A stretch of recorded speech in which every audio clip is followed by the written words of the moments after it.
Nagpakilalang enforcer ng Department of Transportation na SAIC nangutong sa isang delivery rider. Arestado naman dyan sa May Cubao sa Quezon City. RH5, Val Gonzalez. Val. Ito rin at Mayor, nasukol na mga local traffic enforcer ng Quezon City ang isang nagpapakilalang enforcer ng DOTR SAIC o Special Action and Intelligence Committee for Transportation dahil sa kasong pangungutong. Sa report ng mga operatiba ng Barangay E. Rodriguez sa Cubao, inarang ng suspect na si Manolito Aaron Jr., ang isang delivery rider ng parcel sa West Point Avenue dahil sa manoy overloading.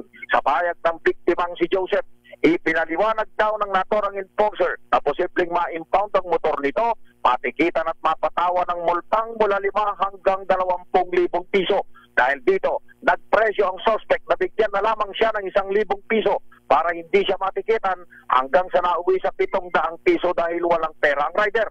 Matapos na magabot ng pera, ay agad nagpasaklolo ang biktima sa kanilang barangay captain na si Chairman Marciano Buena Agua Jr. at ipinatunton sa West Point Avenue sa Cubao ang nagpapakilalang enforcer hanggang sa ito'y maaresto. Hindi naman itinanggi ng suspect ang ginawa nitong pangungutong na nagawa lamang daw niya dahil nangangailangan siya ng budget para daw pampacheck up sa kanyang sakit sa puso. Ako si Val Gonzalez, DZRH, una sa Pilipinas, una sa Pilipino. Maraming salamat, Val Gonzalez.